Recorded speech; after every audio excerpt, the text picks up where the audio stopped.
Salut, c'est moi. Dans cette vidéo, je vais répondre aux trois questions les plus fréquemment posées sur la manière de devenir un influenceur sur Internet et la manière de générer des pépettes.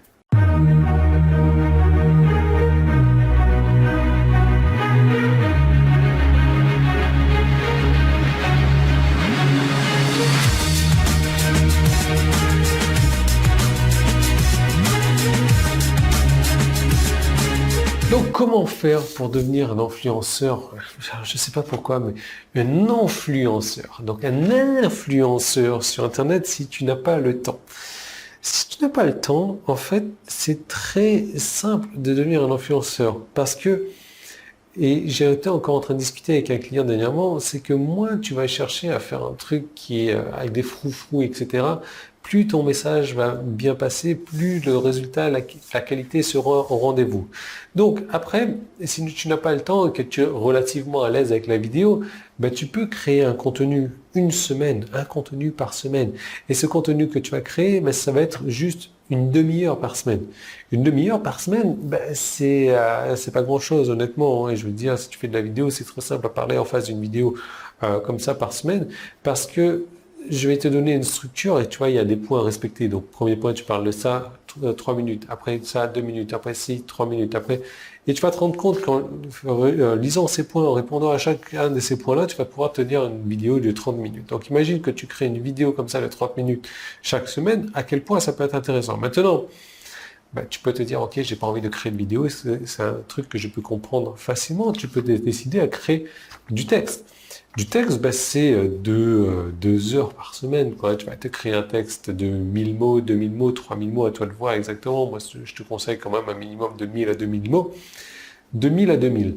2 DE, 1000 à 2000 mots par semaine et ça va pas te prendre non plus de 2 heures à faire.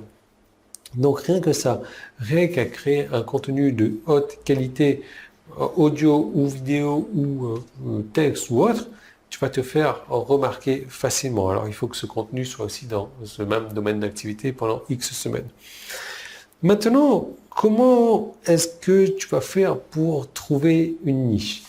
Ça, c'est une excellente question.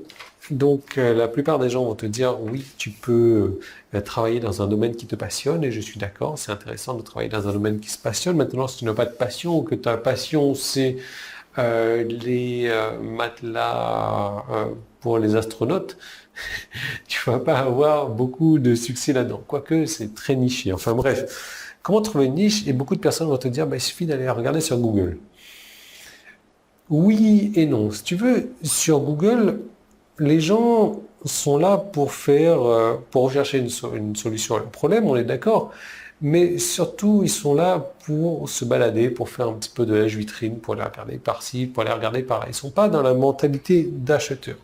Différemment à Amazon, tu sais, quand les gens vont sur Amazon, qu'est-ce qu'ils vont faire sur Amazon? Ils vont là pour acheter. Ils ont déjà leur carte bleue qui est là à côté, qui est prête à servir, qui est déjà chaude bouillante. Il faut vraiment savoir trouver cette niche-là, savoir différencier les personnes donc, qui sont là juste pour se balader tranquillement ou les personnes qui sont là pour acheter. Moi, je te recommande, il y a 3 sites que j'ai dénichés, ces 3 sites qui sont vraiment importants, 3 sites qui vont te permettre de trouver une niche et surtout une sous-niche et surtout une sous-sous-niche, un peu comme les matelas d'astronautes, même si celle-ci elle est un peu nulle, je pense, mais qui va te permettre de te concentrer sur une niche-là et sans te dire, ok, est-ce que c'est une niche qui est viable, est-ce qu'il y a de l'argent à se faire là-dedans ou pas? Non, j'ai 3 sources, en fait, et qui sont 3 sources prouvées qui vont t'aider à trouver ta niche facilement, à trouver de l'inspiration et à travailler dans cette niche-là et à être reconnu dans cette niche-là. Troisième des questions, c'est comment devenir un influenceur. Comment devenir un influenceur? Tout simplement en engageant sa communauté. Alors, chose que je fais très mal encore, chose que je suis toujours en train de travailler dessus, mais c'est pour ça que j'ai mon groupe Facebook, parce que c'est un groupe privé où il n'y a pas tout le monde qui voit ce que je fais. C'est pour ça que j'ai d'autres groupes privés aussi. Mais l'idée, en fait, c'est que tu vas pouvoir... Alors oui, j'ai un petit poil qui pousse, on va parler entre-temps. L'idée, c'est que tu vas pouvoir devenir un influenceur en engageant ta communauté. Et le meilleur endroit pour engager la communauté, c'est sur Facebook. Facebook, parce que bah déjà, sur Facebook, c'est là où on a le plus de personnes. Hein. Je crois qu'il y a 1 milliard de personnes qui se connectent par jour. C'est un truc complètement considérable.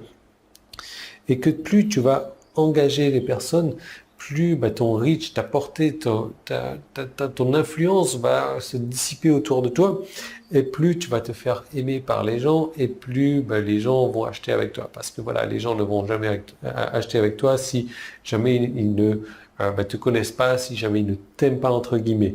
Donc l'idée, c'est de faire engager ta communauté. Tu as plusieurs méthodes pour engager ta communauté. Tu peux déjà utiliser les Facebook Live, hein, ça c'est génial. Oui, mais Yann, il faut que je monte ma tête sur Facebook. Non, tu peux faire un papier comme ça et puis parler sans avoir montré ta tête. Enfin bref, l'idée, c'est que pour vraiment devenir un influenceur et se faire reconnaître rapidement, c'est de se créer une communauté. Cette communauté n'a pas besoin d'être importante. Moi, tu regardes mon groupe Facebook, il a 200 personnes. J'ai d'autres groupes Facebook qui ont une quinzaine de personnes. Là, je suis en train de créer un groupe Facebook spécial. Ça, je t'en redirai plus dans les jours qui viennent. Mais pour devenir un influenceur, il faut engager la communauté et faire en sorte que c'est les gens qui travaillent pour toi. Ce sont les gens qui travaillent à te faire connaître, à te faire reconnaître. Et les gens vont s'occuper de vendre pour toi. Simplement, ils vont jamais récupérer de commission. C'est toi qui vas récupérer 100%. Voilà, donc j'ai créé une seconde vidéo où je te parle de tout ça en détail, hein. Je vais te montrer exactement la manière de faire pour engager sur Facebook. Je vais te montrer les 3 sites où tu vas pouvoir trouver une niche facilement, une niche qui marche déjà, une niche.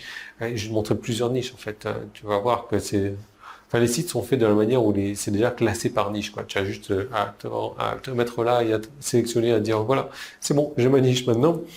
Et je vais te montrer donc comment créer du contenu de qualité, le créer rapidement avec les structures que j'utilise. Et cette seconde vidéo, donc si tu es sur mon site internet, tu as un bouton en haut ou en bas, tu cliques sur un des 2 boutons. Si tu es sur YouTube, tu cliques sur le petit i qui est là, tu passes la souris dessus, sinon tu as le premier lien qui est dans la description. Et je te retrouve tout de suite dans cette seconde vidéo. Je te donne mes 8 ans d'activité que j'ai compressé, comprimé. Je te donne les raccourcis du succès sur Internet. Et tout est dans cette seconde vidéo.